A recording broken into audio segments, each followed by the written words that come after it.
Beefing up safety in Pelican Narrows, the precautions the community is taking in the wake of a manhunt. Saskatoon's complex needs shelter almost 2 years later, how police perceive the facility. And Saskatoon one step closer to a new elementary school. What's planned for the Kensington neighborhood?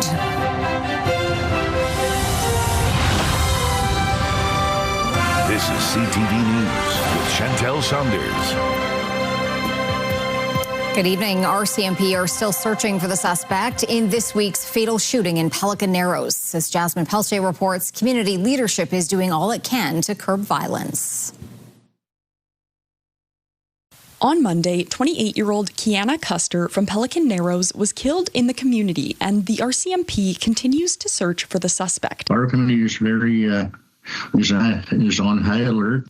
We are doing all we can as leadership to get the resources into the community. This is the third homicide investigation started in the last month in a community that has fewer than 3,000 residents.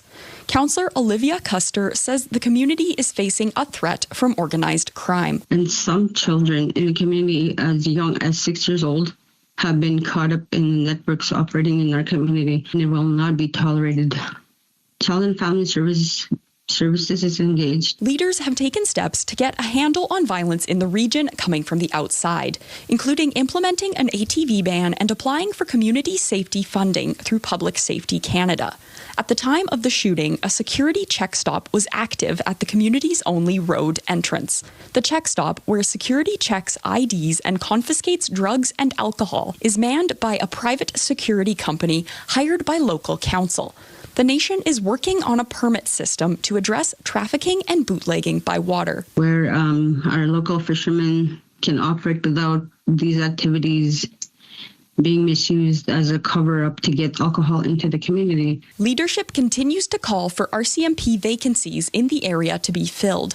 Since January 2024, RCMP officers have deployed to cover almost 900 relief shifts in Pelican Narrows. The RCMP says several officers will transfer to Pelican Narrows in the coming months, and in the fall, a new rotational model will see officers deployed from Saskatoon to the area. Peter Ballantyne Cree Nation leadership will fly to Ottawa next week to speak with the Federal Minister of Indigenous Services. For now, there remains increased police presence in Pelican Narrows, with the community still on edge. Jasmine Pelche, CTV News, Prince Albert.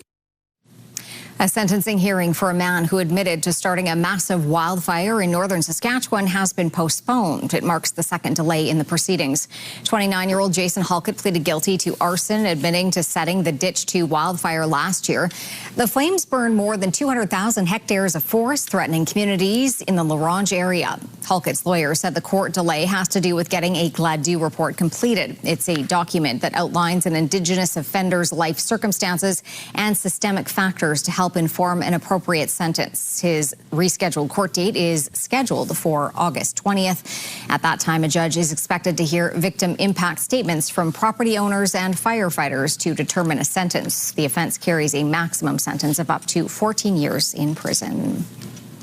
The city of Prince Albert updated its fire ban effective today at noon due to recent precipitation. The fire ban issued on May 26th for all areas north of the North Saskatchewan River, including Little Red River Park, is lifted.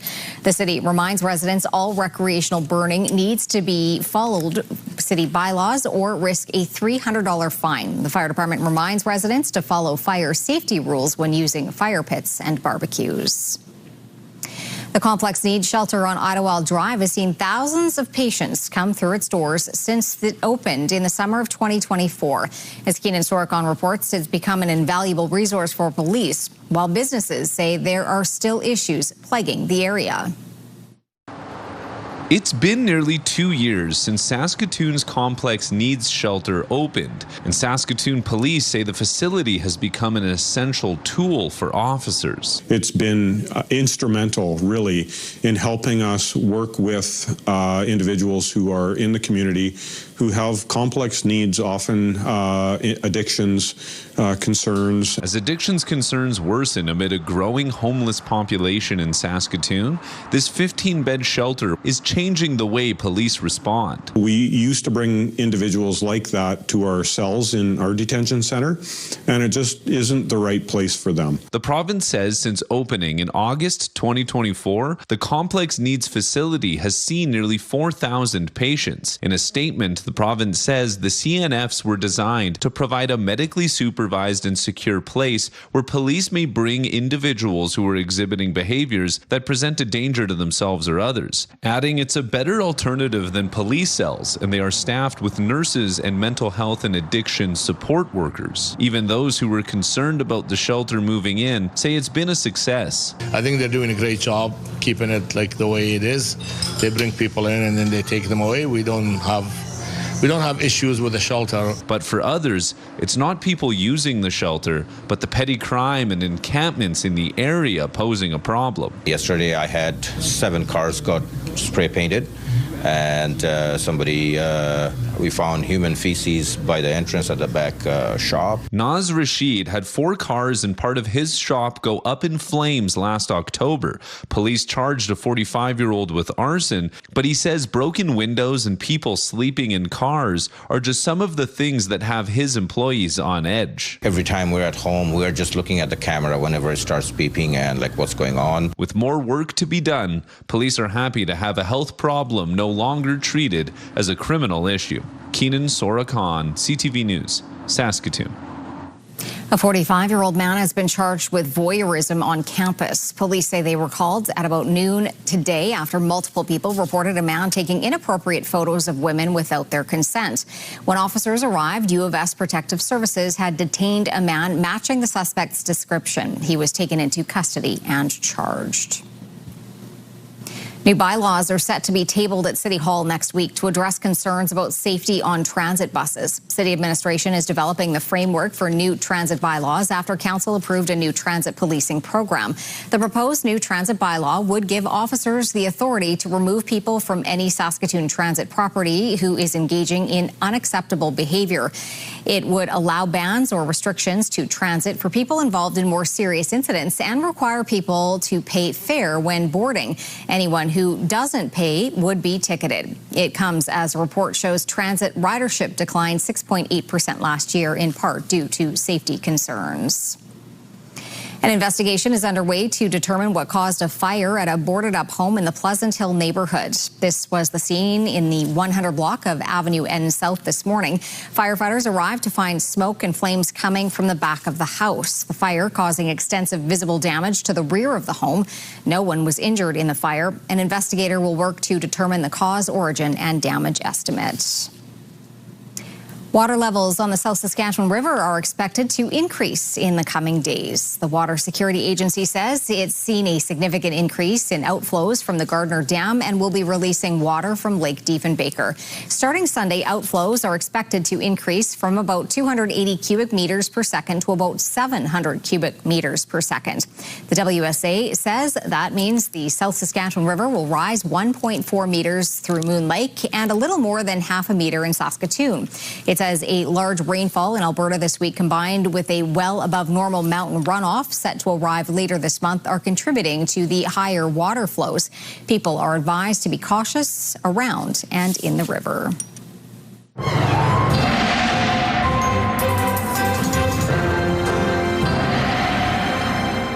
Well, a rather gray day today, maybe rain in the forecast in a few days. In a few days. Right now, we don't anticipate much precipitation, Chantel. That situation is, not a memory, but certainly the low pressure area that was impacting our province and other parts of the West, or at least the prairie provinces, that has moved off into northwestern Ontario, starting to break down, as we mentioned yesterday in the forecast. Keeping our eye on this other system that's clipping parts of southwestern Saskatchewan, that looks like it's going to linger into tomorrow. But central and northern areas right now, it doesn't look like rain in any consequential way is in the forecast. We'll have the details for you later on.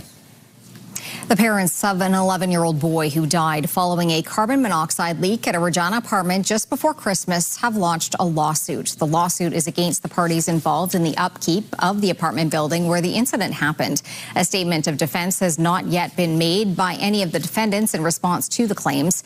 Henry Losco died on December 19th of 2025 following the leak. His father was also sick, but he survived. A Saskatchewan woman found guilty of starving to death a girl in her care and abusing the child's sister has been granted day parole. Tammy Goforth was convicted in 2016 of second-degree murder and criminal negligence causing bodily harm. She was sentenced to life in prison with no chance of parole for 17 years. In a written decision by the Parole Board of Canada, she is now able to live at a community residential facility for 6 months. The Parole Board says Goforth is subject to a curfew and cannot have contact with children, saying she is at low risk to reoffend. We are learning more about Saskatoon's new French school in the Kensington neighborhood. The province says it's about a third of the way through the designs for the school. CTV's Stacey Hine now with the details. This is the site of Saskatoon's next French elementary school, located along Kensington Boulevard. It's expected to accommodate 400 pre-kindergarten to grade 6 students, along with a 51-space childcare center. The education minister says the school will help meet the needs of a growing community.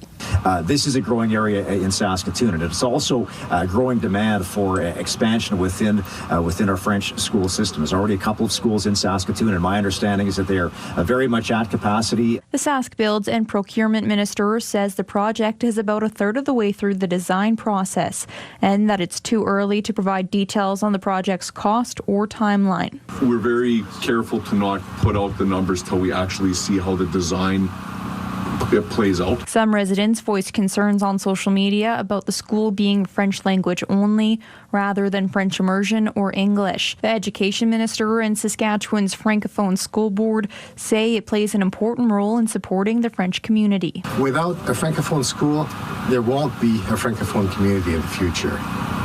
Immersion programs in Anglophone schools serve different needs. Having that opportunity for the French community in Saskatchewan, which has a strong history and strong culture, and we need to recognize that, and so we're doing so with projects like this. Other communities are also getting new French schools. Regina opened its third French school in March, and Prince Albert is set to get a new one that will replace École Valois. Stacey Hine, CTV News, Saskatoon. Compensation is on the rise at City Hall. The annual public accounts data is out, with cities in Saskatchewan obligated to reveal who made more than $50,000 every year. And more people are joining the six-figure club. The number of civic employees who aren't firefighters or police officers making $100,000 or more a year has more than doubled since 2020. Overall, there were more than 1,600 six-figure earners last year, an increase of 11% over last year. City Manager Jeff Jorgensen was once again the top-paid public servant with a salary of more than $341,000. 3 of the top 5 paid employees were police officers after Saskatoon Police ratified a new collective bargaining agreement last year. The majority of police officers now earn at least $150,000 a year. Saskatchewan producers are concerned they may not be able to control the gopher population this year, despite Ottawa providing an exemption allowing them to use strychnine. As Mick Favel reports, some say they are facing delays in deliveries of the chemical. With cooler, wet conditions, the gopher population in Saskatchewan has decreased compared to last year, but the burrowing rodent continues to be a nuisance, causing crop damage. That's why producers are looking forward to having strychnine ready and available to address the situation. They are a problem, and it is a real economic impact. We're happy to get the recertification of strychnine on a limited basis, an emergency basis. Right now, producers in areas approved by the federal government are taking the strychnine stewardship training, something needed to get access to the pesticide. One RM leader feels access to all methods of solving the overpopulation of gophers is important. I would encourage the public, certainly the non-farming public, to recognize the value of having a toolbox full of tools and hope that there's a level of trust that they would place in producers. Walter feels Ontario shouldn't have targeted certain regions. Instead, they should have paused the ban on strychnine for everyone. The reality is that gophers do not respect boundaries on a map any more than any other animal does. And so the fact of the matter is that strychnine should be available to all producers in the province. It's expected strychnine will likely be available to producers in the next 2 months, but some fear the timing might be too late. It's probably not going to be very useful for this year. If it gets really hot and dry, they go into hibernation in July. So again, our window of opportunity here has been considerably diminished. Producers in eligible areas still looking to take the strychnine safety training can do so until August 1st. Mick Favel, CTV News, Regina. Denison Mines is celebrating the start of construction on a new uranium mine. It held an event in Saskatoon this afternoon to mark the project in the eastern Athabasca Basin. Denison says the Phoenix in situ recovery mine will be the first in Canada to be approved for in situ recovery mining, and it's the first large-scale Canadian uranium mine approved for construction in more than 20 years. The company calls it a nation-building project reflecting the best of Canadian ingenuity and determination. So because of the support from Denison, we are in a strong position to do great things for our people, by our people. Denison Mines hopes to have the new mine producing by 2028. Still to come, how some Canadian provinces are weighing in on trade with Washington. Also, why Kinsman Park is alive with the sound of laughter this week.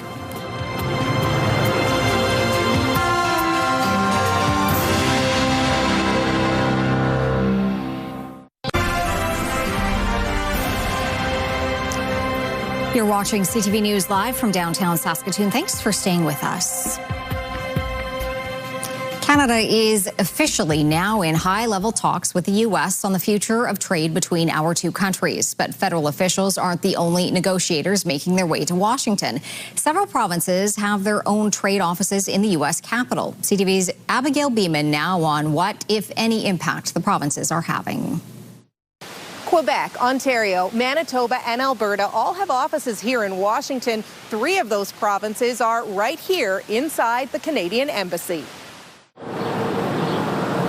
When half a dozen Manitobans met with U.S. officials to talk trade this week, it was a first in history. Manitoba produces about 8.5 million pigs every year.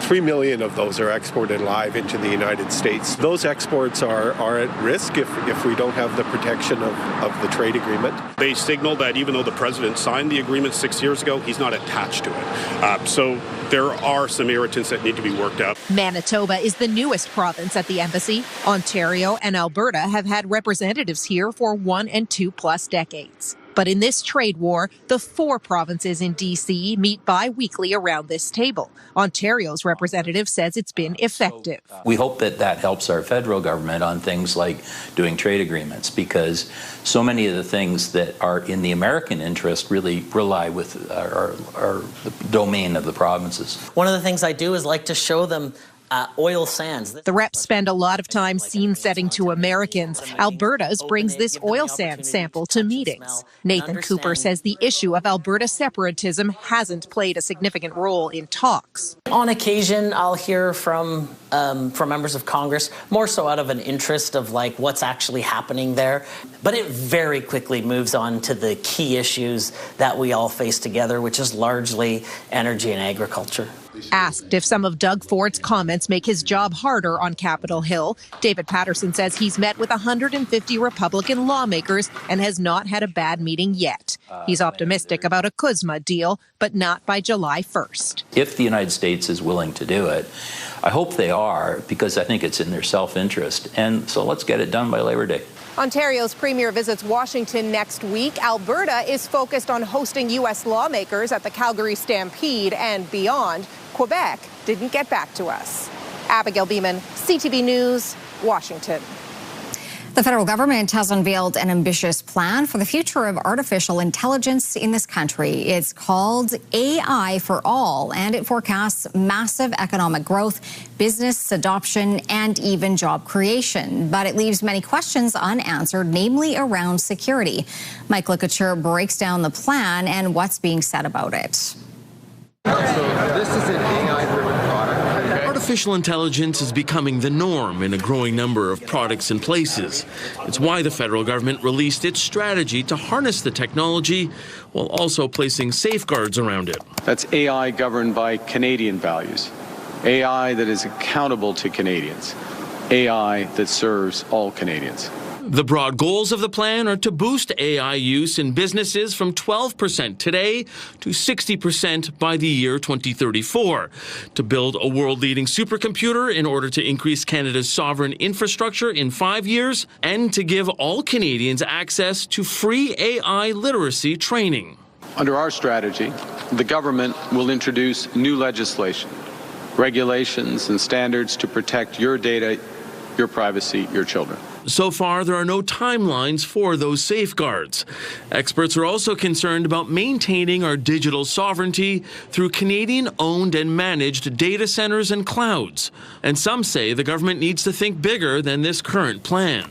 850 megawatts, right? That was the proposed scale by 2030 of the sovereign kind of infrastructure build they're looking at.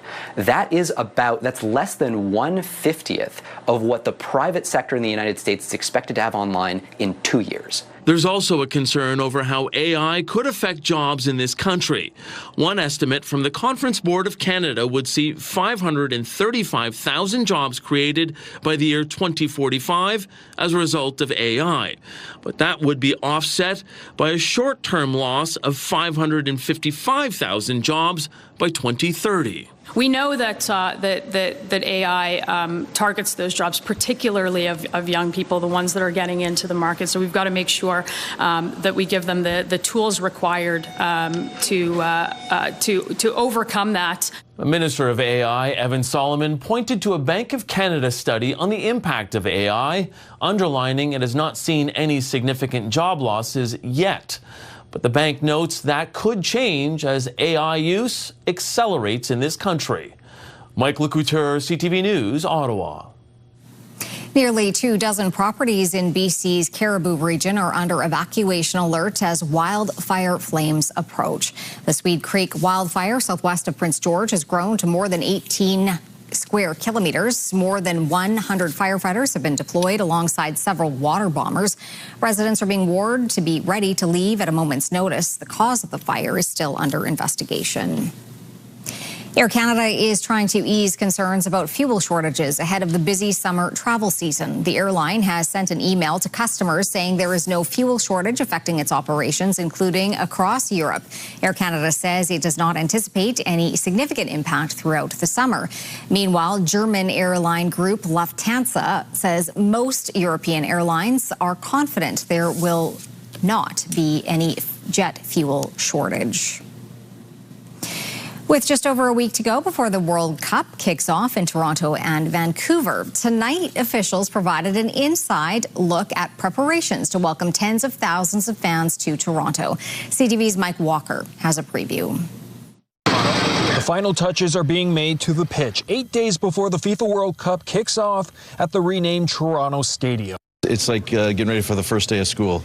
We've worked many years on this. The major upgrades are complete. The entire stadium has been transformed with a new fan experience just outside it. And this is really the primary entry behind us on the east side of the stadium. So probably around 80% of the spectators. We've got 55 lanes of entry. To the locker rooms, plus additional concessions and a new menu. Literally every day has been hours and hours of menu planning, tasting, sampling, finding ingredients, especially Canadian ingredients. Among the biggest upgrades, the temporary bleachers on the north and south ends of the stadium, increasing capacity to 45,000. About a third of the audience looks like they're from Toronto. The other third will be Canadians, and then we're ready to welcome a third of the crowd from around the world. The executive director for stadium management says the TFC match against Lionel Messi in Miami last month was a real test. The big thing was about people movement, and we learned a lot that day, and we tweaked a few things, and we think we're ready to go for next Friday. With 6 matches on tap, hundreds of thousands of people are expected to visit Toronto throughout the tournament.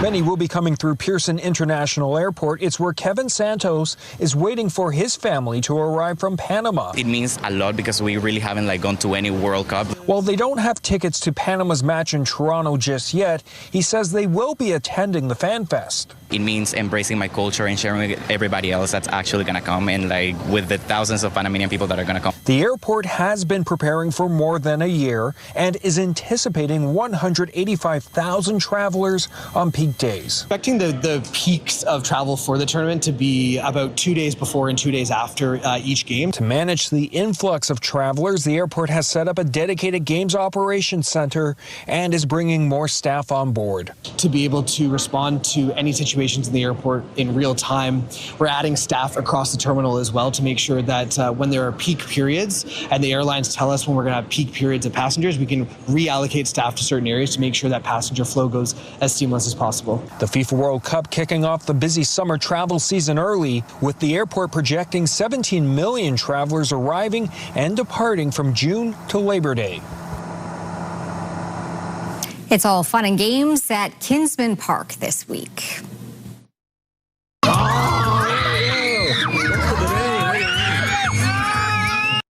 And giant bubbles, of course, all part of the annual Children's Festival of Saskatchewan. It got underway today and features fun activities, performances, and entertainers.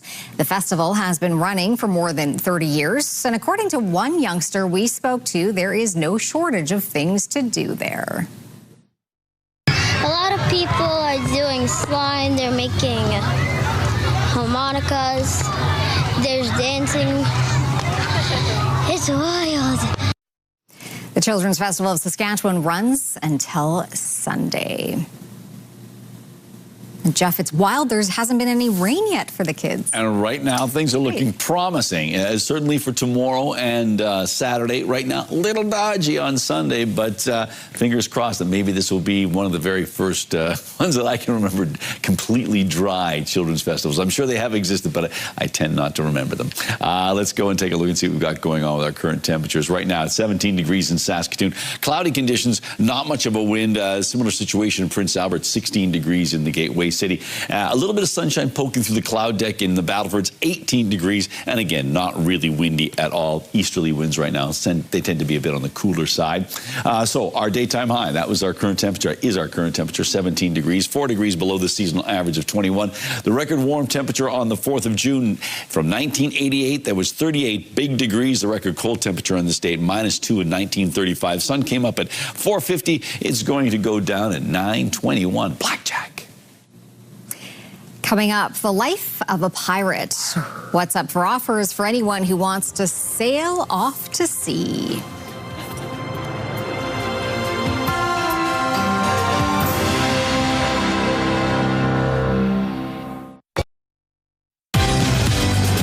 You don't have to tell me about the importance of sleep. Tomorrow, we are talking to a U of R researcher who has just completed a sleep study and how sleep impacts your health overall.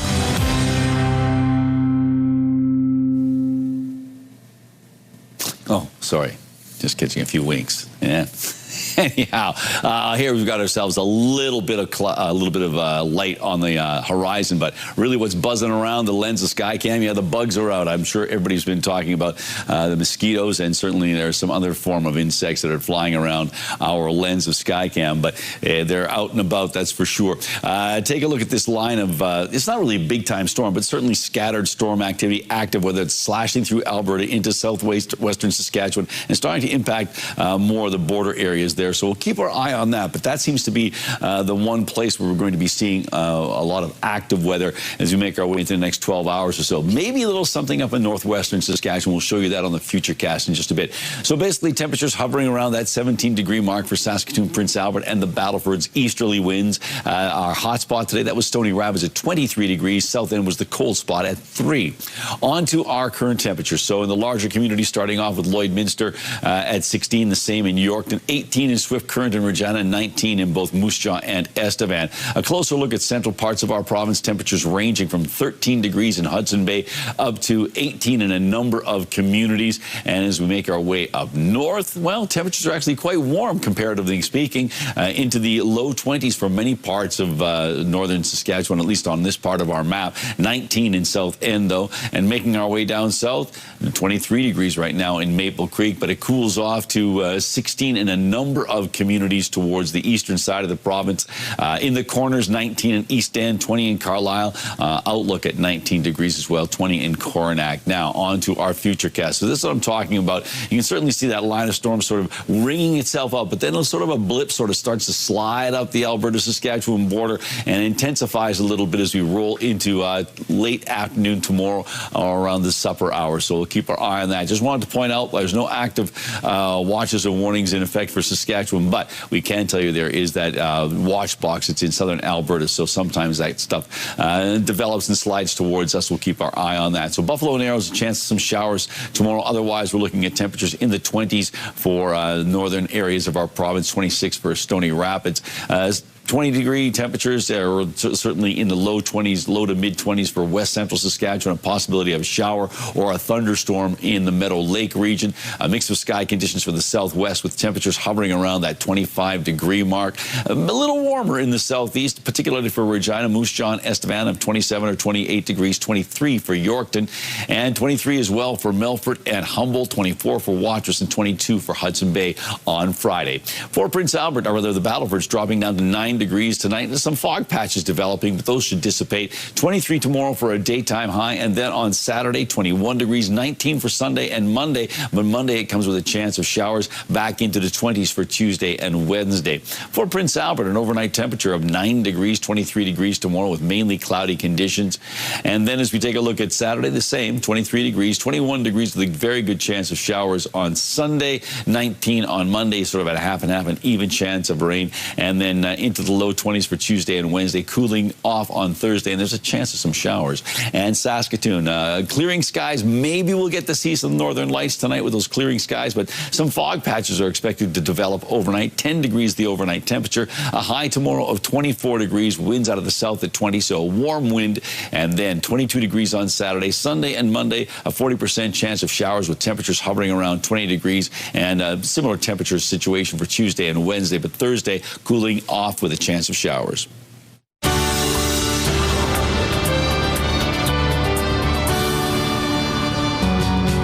Check it out, I got your favorite, a sushi. What's the rodent situation? Nika and Madison is just one of the films screening at the Achamoan Film Festival, showcasing Indigenous filmmaking. The festival is on now at the Roxy and continues until Saturday.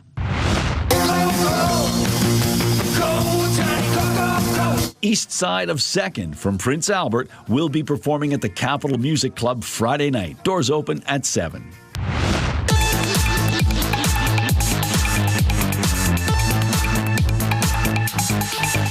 The Dark Bridges Film Festival returns to the Broadway Theatre on Friday and runs until Sunday. Along with the horror movies, there's also the popular Saturday morning cartoon party.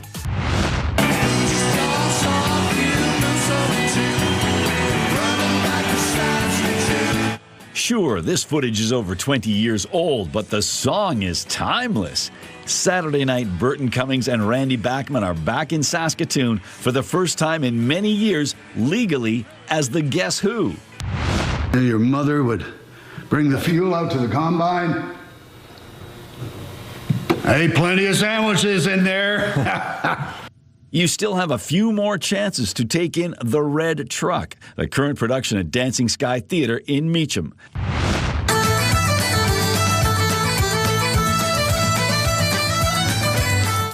Celtic band West of Mabou will be performing Saturday evening at the Basement. Showtime is 7:30. Is filling a slot. Take a trip to the Big Apple with Saskatoon Soap's improv comedy as they wrap up their 41st season of made-up-on-the-spot comedy with Start Spreading the News, Friday, June 12th at the Broadway. All right, Jeff, time for the Thursday edition of Pick of the Day. Thursday edition of Pick of the Day, and it comes with a bonus picture, but there you go. Now, let's take a look at these pictures here. This one comes to us from Lorraine in the Tisdale area, and Lorraine writes, got off the Tisdale Riverside Golf Course just before the rain. That is an ominous-looking sky. So thank you, Lorraine, for taking that picture and sharing it with us.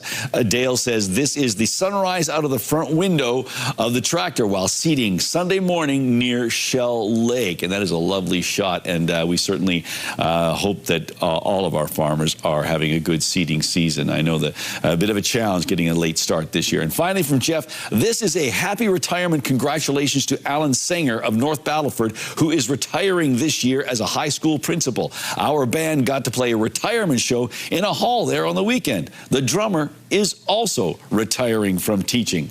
Congratulations, Al, and certainly we join Jeff in wishing both the drummer and the principal on their retirements. So hopefully they don't retire from music. So if you'd like to share an image with us, you can do so by sending it to cfqcnews@ctv.ca, or you can scan the QR code on the screen, and that will help get those pictures to us. Still to come on CTV News, good news for anyone who wants to have all hands on deck. The pitch from an Ontario company to become a pirate.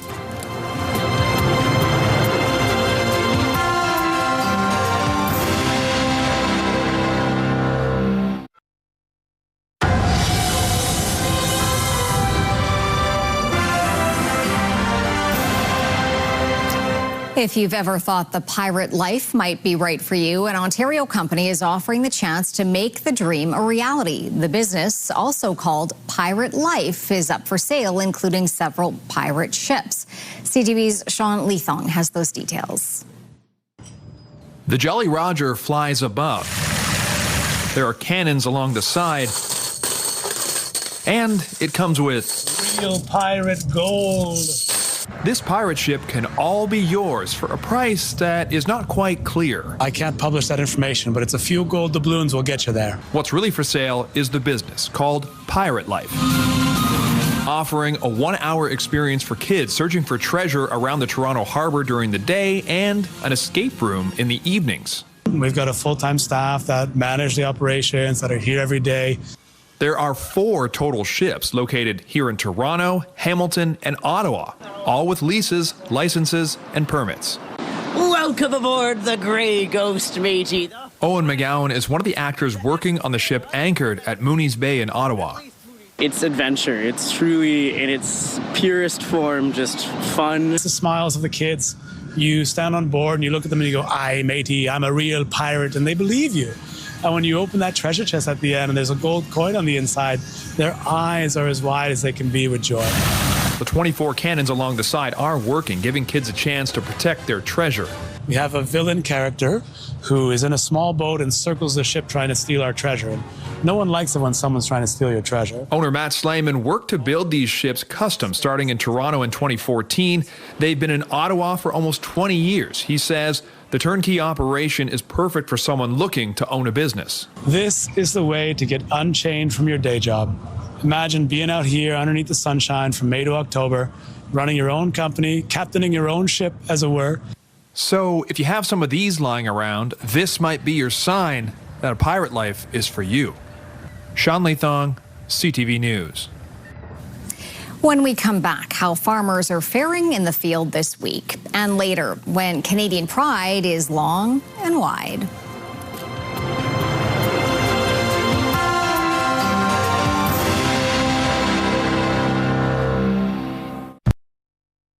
Here's what's happening in our community. The Children's Festival of Saskatchewan returns to Kinsman Park in Saskatoon Thursday, June 4th through Sunday, June 7th. Please visit the website for all the details.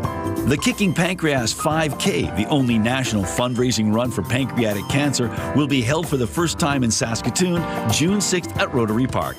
You can submit your community event by visiting our website, ctvsaskatoon.ca, and clicking on Community Calendar, or scan the QR code on your screen. Okay, time to take a look and see what the rural forecast has in store for us tomorrow. So as we take a look at Friday, yeah, the temperatures are back into seasonal or slightly above, but we also have a little bit of inclement weather up around Meadow Lake. As we mentioned, we saw in the futurecast there's a chance of a shower or a thunderstorm. So 21 degrees for a high there. Same for Lloydminster, 22 for Spiritwood, warming up to 24 in Kindersley. Look at that outlook, 26 degrees, so pretty nice there. 24 as well in Watrous, 23 in Melfort and Wynyard, and 22 in Hudson Bay. Quick look at what's going on down south. As you can see, temperatures do warm up as we take a look at the southern part of the province. 27 degrees for Coronach, a lot, and same for Lumsden. So a lot of places. Oh, look at me just edging onto the screen there. So let's take a look and see what we've got going on for the Govan area. 26 degrees tomorrow with mainly cloudy skies, mainly cloudy conditions, as I mentioned. Winds out of the south 20, so a warm wind, a bit on the moderate side in terms of the wind speed and direction. And Govan is one of those places where internet plans of up to 1 gig are available from Saskatoon. Producers have nearly completed seeding across the province. There was major progress last week, reaching 80% complete, up from 52% the week before. Despite the gains, it still trails the 5- and 10-year averages. The Southwest leads the way, followed by West Central, Southeast, and Northwest regions, while the Northeast and East Central are still catching up at 67% and 63% respectively. Pulse crops like lentils and peas remain the most advanced, with Durham close behind, while other crops are also seeing good progress. So the 28% increase is quite substantial, and that was really because of the hot, dry, windy conditions last week. Although those did really help seeding, it really hampered the spraying conditions. So producers are hoping that this week, upcoming week, that the wind kind of dies down and they can get into the field and start those in-crop herbicide applications. The hot and dry conditions did lead to some crop damage, along with wind, flea beetles, worms, and gophers. The Saskatchewan Roughriders are revealing how pre-game festivities will work this season with the addition of tailgating. All 200 tailgating spots already claimed will be in the parking lot south of the Brandt Centre. They will open 5 hours before the game. Tailgating pass holders may bring their own food and beverages, while fans without a pass can still walk through the area to enjoy the atmosphere. 3 hours before the game, a beer gardens beside the tailgating area will open, and in Confederation Park, a family-friendly event will be held featuring live music, face painting, inflatables, games, and photo opportunities, which for the home opener will include the Grey Cup. There are plenty of tickets still available for the home opener June 13th at 5 o'clock. Lululemon reported earnings after the end of the trading day. Morella Fernandez explains. The Canadian company keeps its records in American dollars. It reported sales of $2.5 billion for its latest quarter. That's a 4% improvement over last year. But after hours, investors reacted to their 2026 guidance, which the company lowered. It now expects 2026 revenue of about $11 billion. The goal had been about $11.5 billion. The interim CEO says the yoga-wear company is navigating headwinds. Here are the closing numbers for the day. The Canadian dollar is down to 71.92. West Texas Intermediate down close to $3 to 93.04. Western Canadian Select is up to 79.11, and the TSX shot up over 400 points to a new record close of 35,217. Those are your business headlines. I'm Morella Fernandez. Coming up, a look at a giant display of Canadian pride. Then the animal drawing visitors and is now spared from slaughter.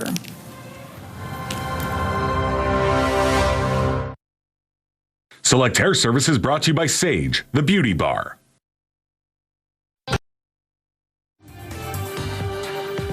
We've got another great night of entertainment coming up right here tonight on CTV, starting at 7 with the CTV movie Guardians of the Galaxy.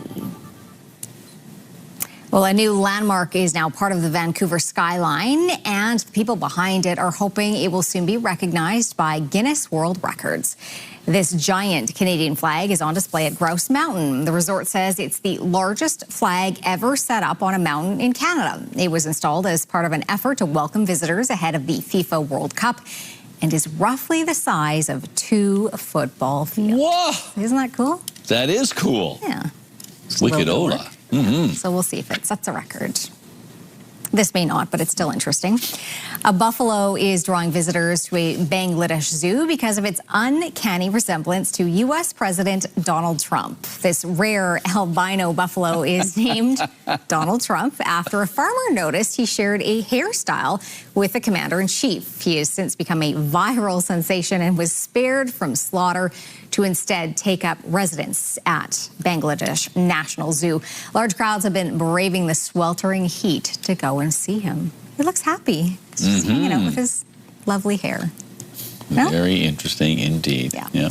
Okay, let's take a look and see what we've got going on tomorrow with our weather. In the morning at 9 a.m. or, towards the end of the morning, 9 a.m., 16 degrees, 19 by noon, and mid-afternoon around 23 degrees, so 22 about around 5 o'clock. So looking good. Absolutely. All right. Thanks for watching. Have a great night. Bye now.